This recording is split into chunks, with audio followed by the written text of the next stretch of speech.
policy committee meeting to order at 6 o'clock. We're going to say 6 o'clock. And we're going to go right down the agenda. And the first thing the committee has to do is select this chairperson.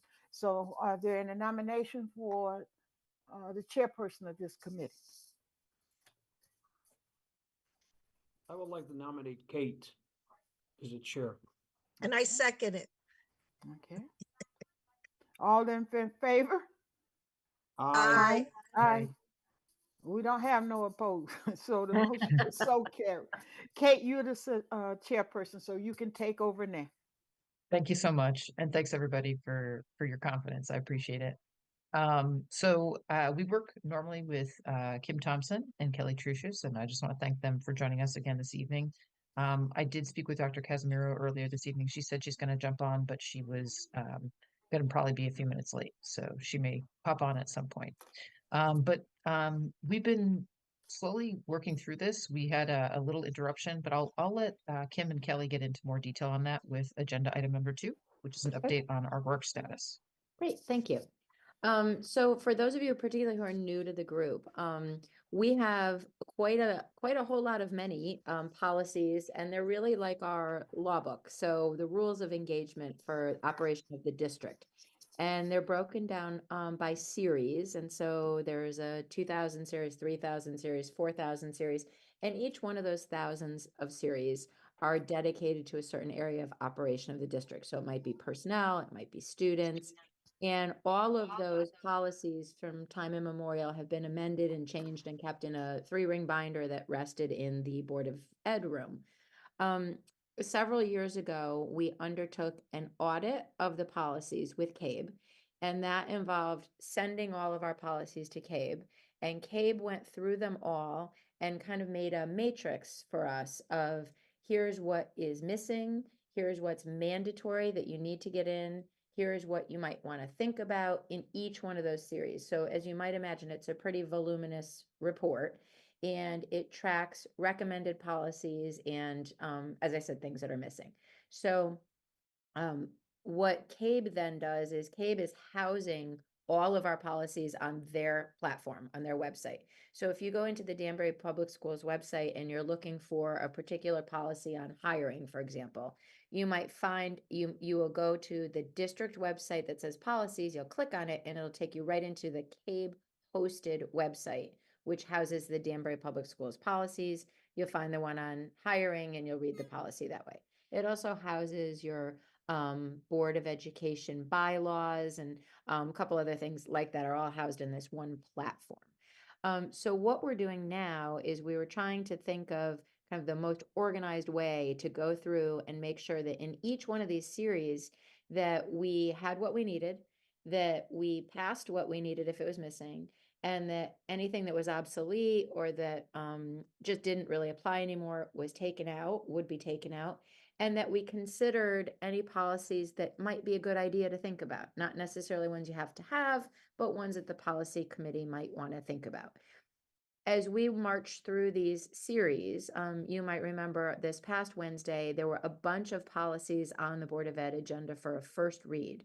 The board reads every policy twice, so 2 meetings, and then votes to approve, modify, send it back to the committee, whatever it is they're going to do with it.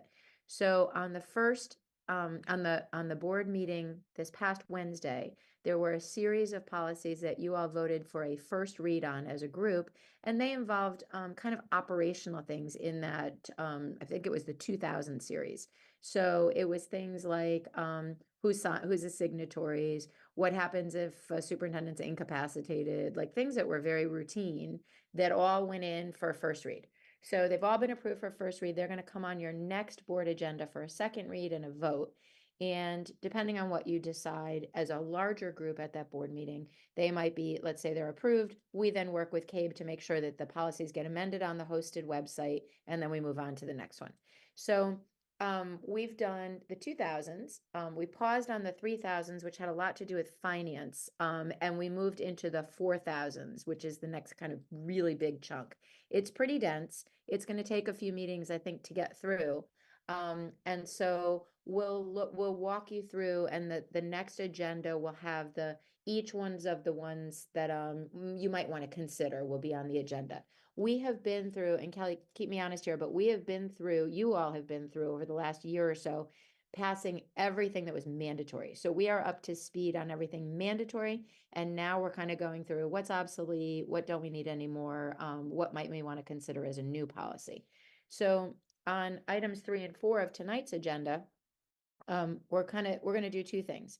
And to kind of take them out of order, in item 4, the biggest, Kim, big, I'm so sorry to interrupt. I just Okay. want to just check in. We've got two committee members here who haven't been with us before, so I just want to just pause for a second and see if there are any questions about what Kim explained. Great.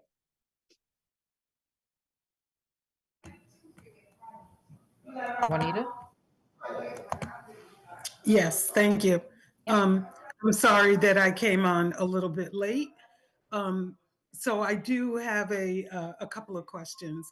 So I do have a copy of the policies for the first read Yep. that were in the board package. Yep. And, and so when you talk about first read, are Mhm. we supposed to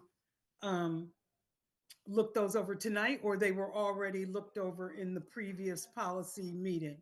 Yes, they were looked over in several of the previous policy meetings. This policy committee voted to move them on to the board for consideration.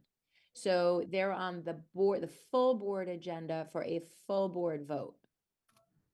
So a second Or the reading has function. already happened? No, so the full board does 2 readings. This committee looks at the policies, tweaks, makes a recommendation, and sends it to the full board. Whatever goes to the full board needs 2 reads. So let's say we have a policy that says you shall always wear a red shirt on Mondays. So this committee vets that policy, and we say, gee, CABE has recommended that, you have this important policy that everybody wears a red shirt on Mondays. Everybody on this committee in the past had a conversation about it, decided, yes, we think that's a great policy. Let's send it to the full board for passage. It then goes to the full board, and that policy, thou shalt wear red shirts on Mondays, has to go through 2 reads, 2 consecutive meetings at the board before it can be voted on by the full board and then goes into the CABE platform. And if I Okay, could got it. Oh, go ahead. add to Juanita, nothing would go to the full board regarding policies without being vetted through this committee first. Okay, so I guess what we had in our package at our last meeting, was that considered the first time that it was brought before the board? That's a Yes. first. Yeah. It will be brought before the board again. Is this the meeting in which the first read is discussed, or it was already discussed? It was already discussed. It was It part was of that group motion on Wednesday. Presented to the board already for a first read, which was our last meeting. Yes, And now is it this committee that says it's ready to go, or it automatically goes to the board for a second reading? it automatically goes to the board for the second reading. And Is it Mhm. at Go your ahead. next board meeting, you can talk about them some more before, if you want to talk about any one of them in particular or as a group, and then you will vote, yes, we approve this as a second read, this is going to be our policy change, or no, you know what, we don't like it. Let's send it back to the policy committee to talk some more, whatever action the full board takes at their next regular meeting. Okay, got it. Second question. Mhm. If, as a board member, there is a policy that either has already come forth before the board prior to my being on the board, or if there is a policy that I would like to bring before this committee, Mhm. can I do that? So I think that's probably a point of order for your chair. You haven't missed much because many of our prior meetings were about organizing and figuring out how in the world we were going to wrestle this to the ground. So you've really only missed the 2000 series. We haven't done anything in the finance series, right, Kelly? Is that where we've And the been? zero. So we started in our October meeting, we did the 0 series. Our November meeting was the 2000 series. Last year, we did all the work, and the prior year actually, on all the mandated policies, which were a variety of different series. So now what the discussions in the fall in our policy meeting was that we were going to continue chronologically throughout to finish out the audit, to make sure we do a thorough and comprehensive review of all of our policies by series. We had discussed that we would skip over to the 3,000 for the time being, move on to the 4, and then go chronologically from there. Certainly, Juanita, if something comes up that is, or to anyone on the committee that is pressing. So for example, on tonight's agenda, you'll actually see kind of a pause. We wanted to bring a policy about artificial intelligence forward just for consideration, no action. We also have talked several times in prior committee meetings on the Title IX policy. And again, if there's something pressing that needs to come forward. And what I would say is if there is a policy that you feel needs immediate attention, that you bring that to the attention of the committee chair. So that would go to Ms. Canetta, and Kim and I work directly with her to set up the policy meeting agenda for each one of these meetings. Kelly, Okay. it strikes me what might make some sense is we might share with Juanita the agenda from the November 15th meeting, because that was one of the first ones where you really laid out the grid. So it says, what you can expect we're going to talk about in that meeting, and it shows the policy number and any notes and what we're going to do to revise them. So you'll have an agenda like that for your next policy subcommittee meeting, but that might be a good one to look at. Yeah, so for Okay, Al and Juanita, I will share with you the October and November agendas following this meeting, just so you have them for reference. So you'll see the format and kind of how we've laid things out. And certainly if you'd like to have a conversation with Kim or I here or offline, about kind of the structure and the way we've moved through in the past, we would welcome that. Okay, my question though, and I'm sorry, I do have the agenda for the November that was in our Okay. packet at the last meeting. Okay. So I do have that. Was the updated codification done? That was a question that I had. Give me That one went to first, that was a Or- first read or- on our Is our most code- recent board Oh, meeting. okay. So we'll- Okay, So the next meeting, it would go for final approval. okay. And so this is my last question, Franz. Okay. And so, and I can also pass it by Kate. I guess as far as protocol for the committee, whether I think that it is urgent, an emergency of great importance or not, if I have a question or a concern about an existing policy, am I able to bring that forward to the committee? That should come through me. Okay, got it. Thank you. Okay. You got it. And I Alright. will take that to Kelly and Kim for a conversation, just to be fully transparent. That's how that process will work. Okay. Terry, go ahead. Can I kindly request when people are speaking we could see you? I think the way we operate is that we understand if everybody can be on camera, that's great. And if we can't be on camera, then we're adults. So we're going to handle it that way. All right. But thank you. I appreciate that. All right. Kim, Kelly, back to you guys. Okay, so today, because we wanted to make sure we had time to flesh out kind of orientation, if you will, for these policies. The two that you see in item number 3 and 4, I just want to deal with them together for a second, and then Kelly, maybe you can talk about the first one. I'll talk about the second one. But they're both the artificial intelligence one is brand new.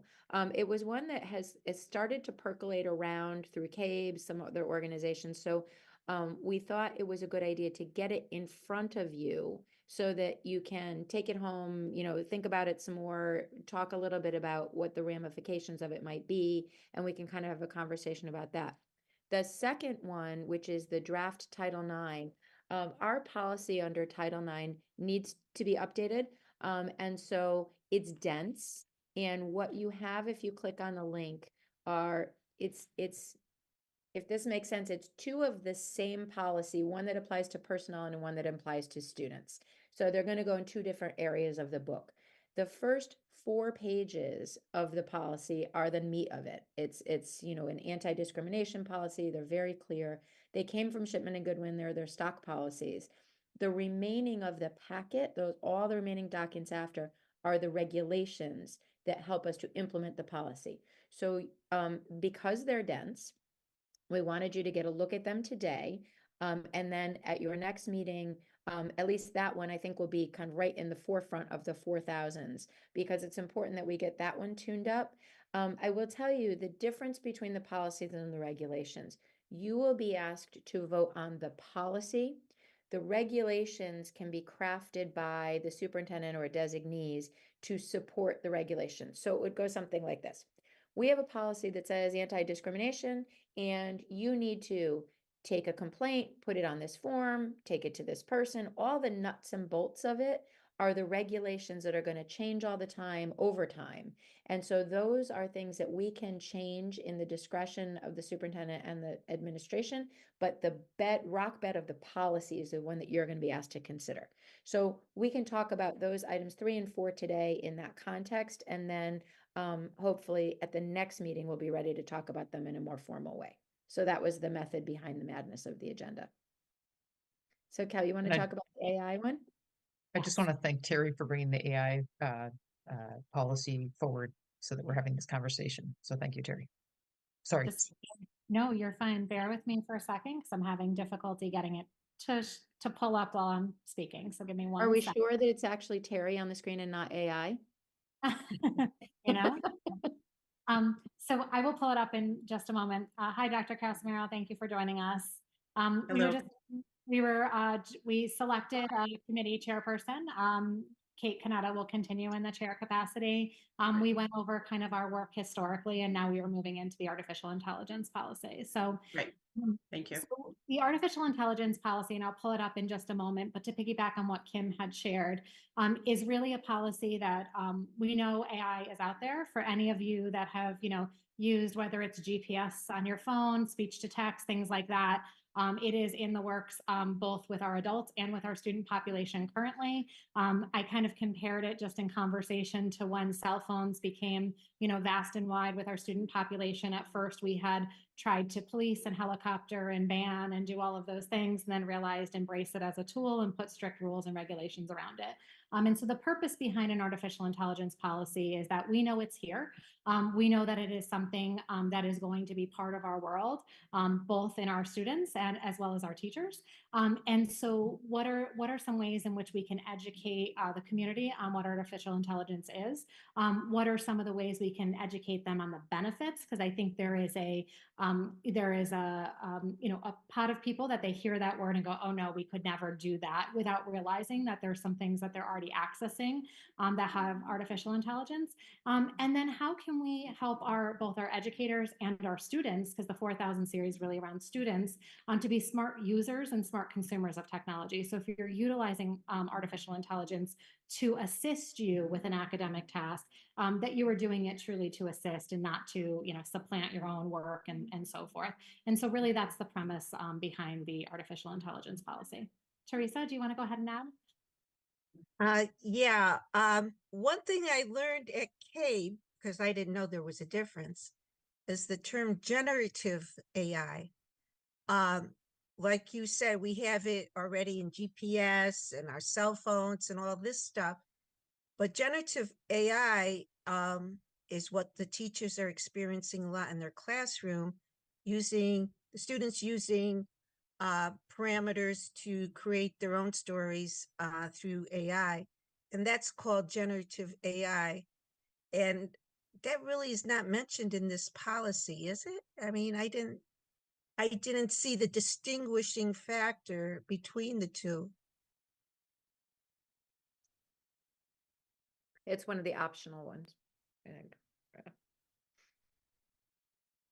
Yeah, it's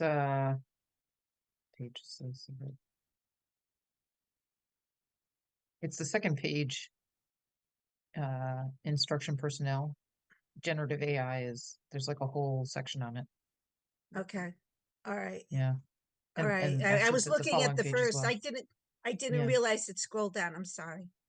Is that, Kelly, are those both, because I know CABE merges them with the regs. Is that a reg or yeah, see, so going back to what I'd said before, that the rock bed of the policy is a good one for you all to talk about, and that's these 3 paragraphs. That's the actual policy. Scrolling down, that's the supporting regulations that can be changed, which for something like AI is a great thing, because that is going to be changing as fast as we could keep up with it. And so if you had to go back through the policy committee to amend every time you had a change, you'd be constantly in the policy committee. But certainly, your feedback is every bit as appropriate and important to the regulations as it is to the policy, for sure.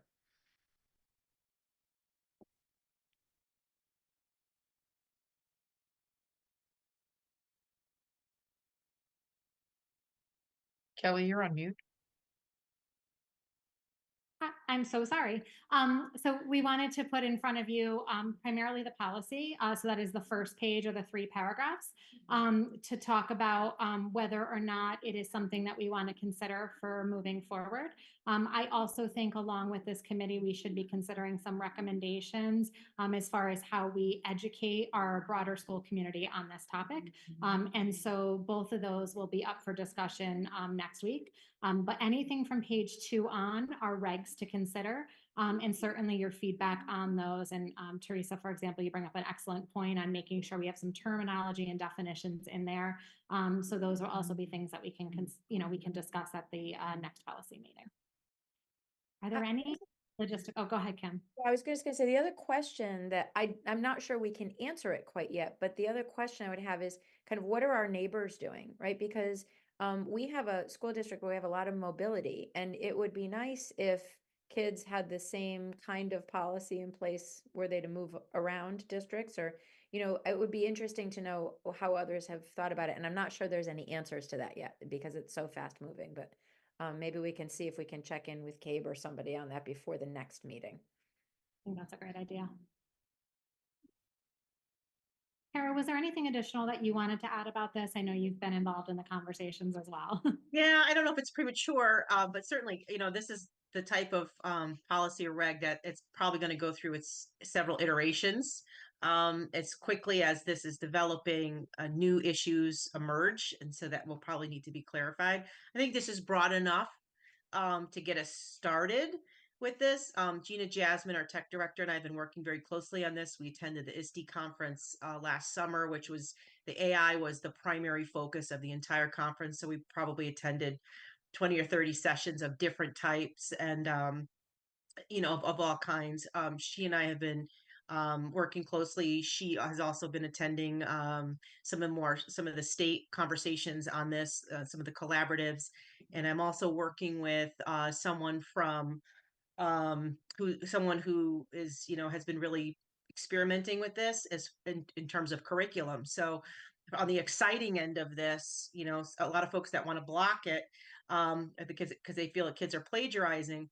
It's really about how do you teach kids how to use it to create, and that's the generative part that is so exciting, and that's going to come with a lot of challenges as well as we start to work through it. But really, how do you teach kids to use it and to create, and to how do you design assignments and curriculum that really lends itself to kids leveraging the technology and using it in ways that we haven't considered yet. So there's a lot of exciting opportunities down the line for this as well. Kara, is there any particular part of the academies that's going to be more focused on this than others that, as you're rolling them out? So, I mean, we have a computer and cybersecurity networking. So there's a little more computers in there, but this is going to affect every pathway.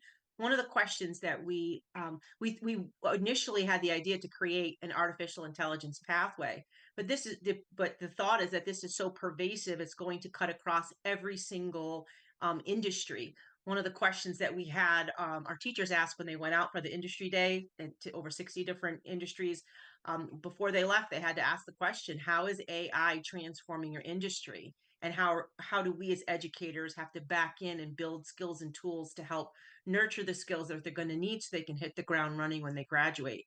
And so, as a range of responses, as you can imagine, and certainly they're also wrestling it with it as well, trying to keep up. And certainly it's either accelerating their businesses or they're going to be accelerated out. They'll be beat by their competitors who have learned how to use this tool. So there's a lot more to come on this. Gina and I want to get a group of teachers.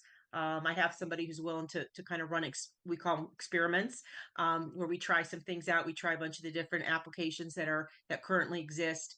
with some teachers, and we try to apply some things in the classroom and then get some feedback on how the teachers are experiencing it and how the kids are experiencing it. So that's all kind of coming down the line, and very exciting things. We've selected a couple of really nice texts, I think, to get teachers, the ones that we will work with to kind of start to read more and see this as a learning advantage tool in the classroom rather than a threat. So looking forward to see where this is all going. Sarah, you had a question? Yes, one example that was used by one of the other Board of Ed members at the Cape Conference, who was using this stuff already. He says, we all know the Gettysburg Address. He says, why don't you have the students write their guidelines or parameters, whatever you want to call the points, to create the Gettysburg Address in reverse, so that was, I thought, very interesting for history lesson. So it does go across all genres. It does. Well, but scary. Well, but scary. Yeah. Are there any other questions or comments about the AI policy, which we will bring back up for a recommendation to the full board at the next meeting?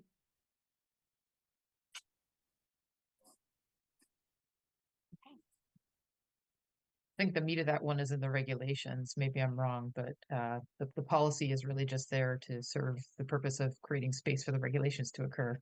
And I think something that we just need to be conscious of, because this is so new and upcoming and changing and evolving, that those regulations will probably need to be changed several times over the course of the next few years. Thank you for the overview. Kim, I will pull up the next policy while you speak to it. Great, thank you. So what you're now looking at is the Title IX policy. So kind of a brief overview for you. State and federal law both require non-discrimination statements, but under Title IX, and in some respects, Title IX meaning anything having to do with an educational program, and Title VII, which is in employment, discrimination in employment, they look very similar under two different federal laws. This policy basically is a broad anti-discrimination policy in the workplace that references both Title IX for receipt of educational funds in an educational program and Title VII in the workplace. It lays out, and it's very prescriptive in the statutes, the kinds of protected classes, how they're classified. So you'll see it tracks the language of the statute. So this main policy, the policy that you will be looking at in your next meeting, really it's dense, it's hard to read, but it requires this affirmative statement that you'll see right where the cursor is. Title IX, Title VII, and Connecticut law are the three kind of biggies that we're talking about. It then goes through kind of labeling, definitions. And Kelly, if you can keep scrolling down a little bit more, the definition section, and it talks about what harassment is. Again, the nuts and bolts of the policy. This is required. You already have a policy that looks a lot like this one. This is a tuned up version. So this is the one that you'll be asked to consider in your next meeting and to recommend to the full board so that we can get it updated in the policy book. What's more, I think, significant and more time consuming, and again, we can decide how much of it you want to talk about, is if you keep scrolling down to the regulations, Kel. So in the regulation section, much like with the AI, that's where the meat of what happens goes on here. It lays out a procedure for conducting an investigation. It identifies who the person is you would go to. It talks about what kinds of documents there needs to be. It talks about burdens of proof.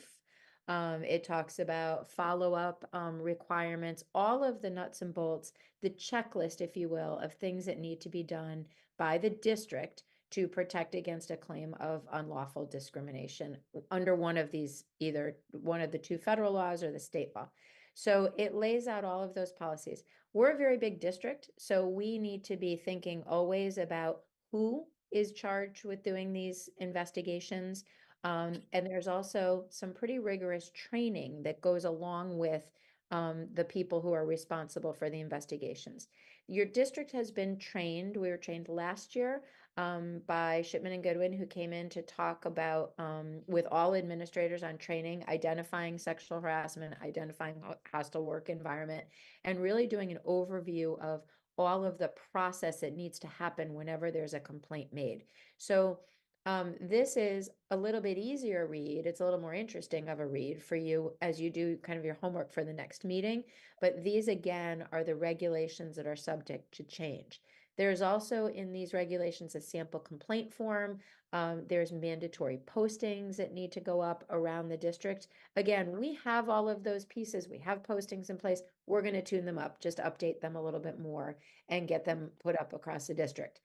What's super interesting for like nerdy people like me that read regulations and laws about this is that there's lots of change going on in these regulations, particularly around Title IX and around the burden of proof. And you may have seen that in the news or heard people talk about it, but as the administrations have changed, there are different obligations about how you would resolve a complaint of harassment, particularly. Who's got the burden of proving yes or no? What happens? Does that burden shift? What does people have to do in response? And we're actually waiting for more guidance, which should come from the Department of Labor and maybe from the Department of Education as well on what that looks like come March as they start to promulgate some more regulations. So we're going to have to keep changing these and keep updating them. But I think for right now, this packet of the regulations are really important. So I would like you to take a read through them before the next meeting. But the 4-page policy is pretty standard. So you'll see that, and it's got a lot of legalese in it, but that will be the policy for you to consider. Any questions?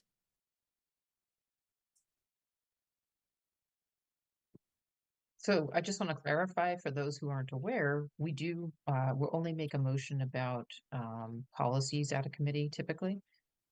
We can make a recommendation about a regulation from time to time. So I do think it's important also to read through the regulations and just understand sort of what those ask, because we do sometimes have conversation around the table about the regulations as well. Michelle? Just a quick question. I was trying to print the policy yesterday. Is it going to be able to be printed, or is it only going to be a view only access on these policies? Put it on the so the ones that are showing on the screen right now should be attached to the agenda as a document that you should be Okay. able to print. But when they go onto the CABE website, you raise an interesting question. I'm not in love with the CABE website, I got to be honest. I'm a little uncomfortable with somebody else hosting our policies. You know, what if they Mhm. crash? What if we lose them? So we are keeping hard copies of everything as well. And we're updating that book, but I don't know if you can print off the CABE website, to be honest, when they finally get passed. Mhm. But Okay. we'll look at that. You can You can. print off the website, yes. You have to Okay. click each individual policy. Now, this will not be on the website yet because it has not been voted on. Mhm. But on the agenda, sometimes you have to download this document in order. It downloads to a PDF and then you can print it. But on the Yeah. CABE website, when you click on it, there is a print icon as well. But you just have to All click right. on it. You can't do like all 4,000 series at once. Yeah. Okay. No, I'll try again. Thank you very much. Welcome. Terry, did you have a question? I saw your hand go up for a second there. You're on mute. Problem. I didn't have a problem printing these documents. I didn't have a problem. I think Michelle was referring to the Oh, the website. Yeah, where we have our policies hosted, and as Kim mentioned, they're hosted by CABE, so it's their server, which I certainly hope they have a backup for. Well, I thought we were supposed to all get a copy once this is all done. I was just gonna say, actually, it's funny, Teresa, you said that because Kelly, I know we talked about they were gonna print 3 copies or 5 copies or something like that. Do you remember? It goes Yeah, I back. think we requested 3 of them. And we have received at least 2 of those 3 copies. I'm not sure about the third, Kim. But we would have to make copies off of those for the remaining members. But nothing has changed in there. from last year, really. It will be based on the new policies that are voted in, hopefully at the next board meeting. Then you would have updates to your 0 series and your 2000 series. And we can certainly ask Kara Pompano to support with, if any of you need hard copies on that, to support with getting them to the members of the policy committee. Well, And I we- thought the report said that each member of the Board of Ed gets a copy. Yeah. According to the report that from Cape. So the for our- report, Too, but I think I got walked back a little bit in the translation, as Kelly and I kind of pressed on that further. We'll have to so- circle back. we never received the hard copies originally, at least to our knowledge. Then when we asked for them, we got, like I said, that we agreed to 3. There was a cost for each individual one. So we thought it was important to get at least a couple to have, and then we can replicate them from our offices. Thank you. You're welcome. Michelle, I don't know if you have your hand up again for a question or if that's just No, hanging out. let me take Okay. that down. Thank you. Okay, no problem. Just wanted to make sure. Thank you. Let me see. And so, as I said earlier, it says on the agenda, series 4000, that's personnel, series 5000, that's students. And so the same kinds of policies are applying in both places and they're identical. So you'll see that when you see the both copies. Thank you for that overview, Kim. Any other questions from committee members? Oh, wait a minute. Sherry? Thank you, Kate.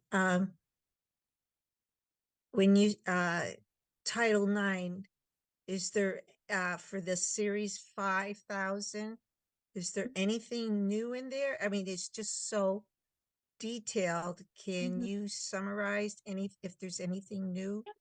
There's not. They look the same. Point of historical fact, because I like to talk about this. So when I was in law school in 1990, I actually wrote my law school note about whether or not a student could sue a professor for harassment under Title IX. It was a very new area of the law at the time, and that's what you're seeing now is evolving, that Title IX is now in both arenas, one leg in both arenas of employment, but also in the way that students are treated. So the language is the same, but it is arguably a little bit more expansive interpretation for students because they're not in an employment relationship, they're in a student relationship, if that helps. Does this have anything to do with allowing trans women in women's sports? Yep. So the lawsuit that you all had with the track students out of Danbury High School a couple of years ago was one that was filed globally under Title IX. And the way that the way that Title IX was used there is that these female students were denied access to an educational opportunity because they had to compete against trans runners. And that was how Title IX was used. It was about the opportunity under an educational process that was being denied to students. That was the allegation. So a little bit different from like the employment relationship or a classroom relationship, but used in an expansive way to address that issue. And that's that matter is still kind of bouncing around. It's not been finally resolved yet, even though it's been quite a few years. But that litigation is actually still bouncing around out there. Thank you. Michelle?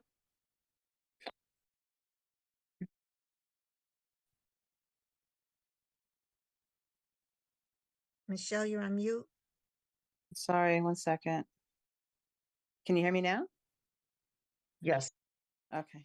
Are we going to go through any of these types of examples or, like the locker rooms and the bathrooms and all the issues that sometimes come up when you're out speaking with our, our constituents? Are we going to actually kind of go into this in more depth on the second read, or we're just looking at reviewing this now? Well, As you said, it's very dense. So I'm just, I'm sure that there's been a lot of changes. Yep. So my initial take on that, Michelle, is that those examples are ones of ways in which someone could sue the district under the policy. You need to have the policy as a matter of law. You need to have the policy, an anti-discrimination policy under all statutes.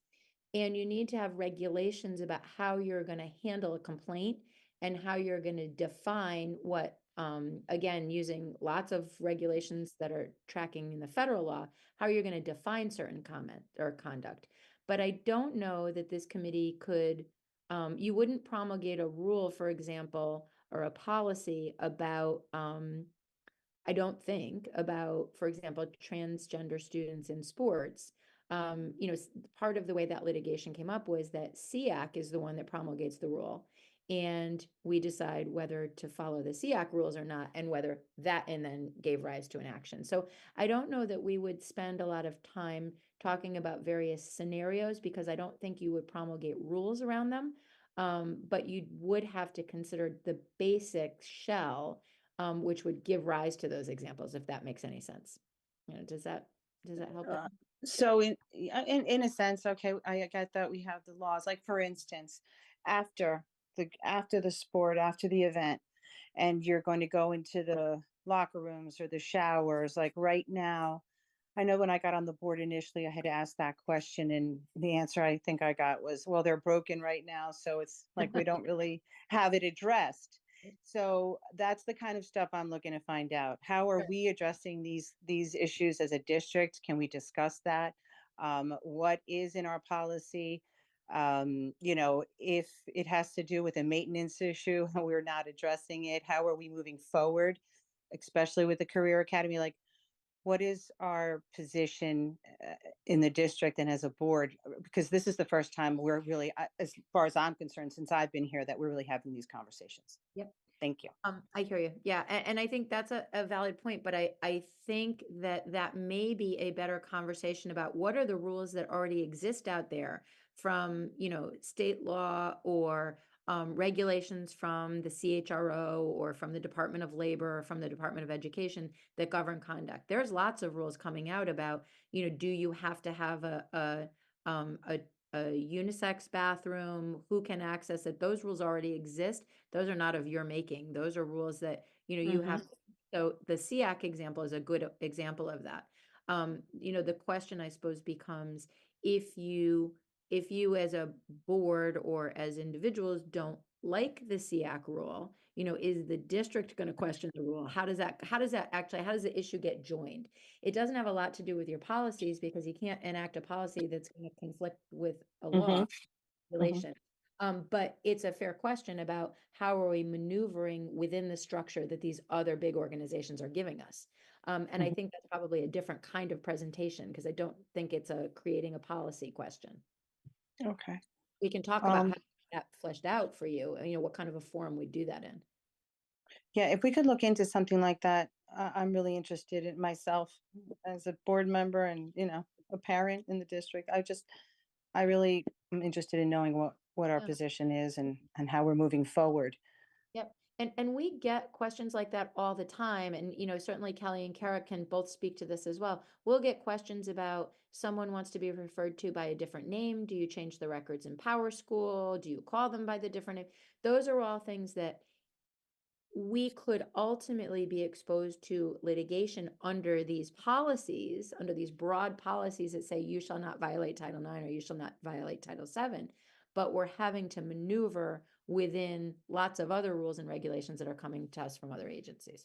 And we get these questions a lot. And a lot of times we sort of go, I don't know. And we may call for outside legal advice to help us with that too. Okay. All right. Thank you. Okay. Any other questions from committee members? All right, let's move on and talk about our upcoming meeting schedule. So typically the policy committee meets once a month. And the reason that this committee meets so frequently as compared to the other committees is that we have a lot of work to do. And it's important that we bring these policies up for review and make recommendations to the board for approval consistently, because there are so many policies that this work really needs to keep moving in order to keep these policies current. So we have in the past set, I think it was like the third Wednesday has been policy. I know that for February, I don't think we have a policy committee scheduled. And I guess what I'm wondering is if I reach out to committee members, perhaps offline, with some dates for February, that we could get one on the books and begin that process. Michelle? Oh, I don't have a question. I'm sorry. Is my hand That's still okay. up? Just want to make sure My I didn't miss you if you apologies. did. No, problem. I'm sorry. Okay, lowered. Thank you. Sure, if you want to reach out. That sounds okay. And then I can Sounds good. coordinate with Kelly and Kim since they will remain our liaisons for this committee. So, but we Um, do have one on the books for March, which is probably going to be rescheduled. And that one's set for the third Wednesday. So that is probably going to be rescheduled. Actually, let's see one on the books for April. So I will reach out to committee members and we'll talk about February, March to start with. Let's not get ahead of ourselves. And then we'll go from there. But you should expect to be part of one of these meetings once a month. And you know, we've talked about this before, but I will just bring it up again because we do have 2 new committee members, and this is a committee that requires you to do some work outside of the actual meeting we have. You know, Kim mentioned the two Title IX policies that we need to take a look at. It's best that you read those through thoroughly and come prepared to the meeting with any questions you may have. You can always certainly reach out to me if you have questions in advance that you'd like me to pass on to Kelly and to Kim so that they can be prepared to answer those questions at the meeting. But it's, you know, it just makes everything run a lot smoother if we all look at the material in advance and then come prepared to have that discussion. Teresa? Thank you, Kate. One quick question. To Kim, do we have a DEI person? We do not have a DEI person. And we should probably, this is probably as part of this policy, an important thing to talk about, because we have, Kevin and I had quite a few conversations about building that into not just a strategic plan, but also into that, I know, Teresa, you're aware, that mandatory increasing educator diversity plan that we need to submit to the commissioner in March. So we've talked about that as a strategy and a goal is putting a DEI person in place. I No. continue to think it's really super important because we could really use that voice at the table as we try to standardize some of our hiring practices. Because we're so big, all of our hiring of teachers is all decentralized. So in 13 elementary school buildings, if someone's hiring and someone else is hiring, they don't use a standardized set of materials, questions, that kind of thing. And I thought it would be important to put a committee together to talk about standardizing some of those materials, and that having a DEI person on that committee would be a good idea. Thank you. Mm-hmm.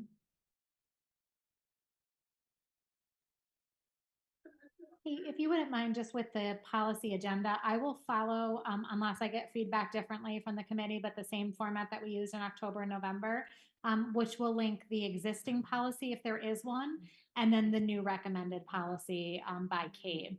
So you'll be able to look by policy number, what is the one we have in place, if there is one. And then for some of you may want to consider these, meaning we do not have a policy in place, and we may or may not want to enact one. There are close to, I want to say it was 160 or 170, don't quote me on that, but kind of like you may want to consider these policies throughout the entire CABE audit. And so we were just, we definitely want to make sure we have policies in place for things that this committee and our board feels very strongly about. But we also want to make sure we don't put every last little thing in there that it will be, become cumbersome for people to understand and really adhere to. There are some that are just very, we're required to do whether we have a policy or not. And so we just want to have some conversations about that. But if anyone has any questions on the format or feedback or wants to see something differently, please let me know. And until I hear differently, I'll just continue to do it in the same format to hopefully make it easy for people to understand. I really appreciated the way that you did that, Kelly. I did think it made it a lot easier, especially if we haven't seen that policy come before the committee before. To have that point of comparison is really important. Teresa, did you have a question? Yes, one question. Regulations, they also fall in the book? Is there a they come after the policies? Like, okay, just for clarification. In the book, Go ahead, I was Jen. just going to say, in the book, they're usually in 2 different colors. So in the hard copy, the the policies are in green and the regulations are in purple, I think. So on paper, in the color of the paper. And not every policy has a regulation. Many do, but not everyone. The regulations are really, really if we need to spell out things of how to enact them in the district based on the policies. Some of the policies are just very cut and dry, and there's not explicit regulations needed for them. So you will not always find regulations.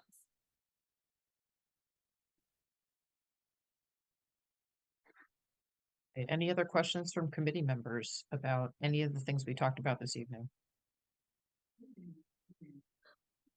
All right, seeing none, I'll ask for a motion to adjourn, please. So moved by Terry, and may I have a second? I second that. Thank you, Al. All those in favor, please signify by saying aye. Aye. Aye. I saw an aye Aye. from Juanita there. Aye. Thank you, Michelle.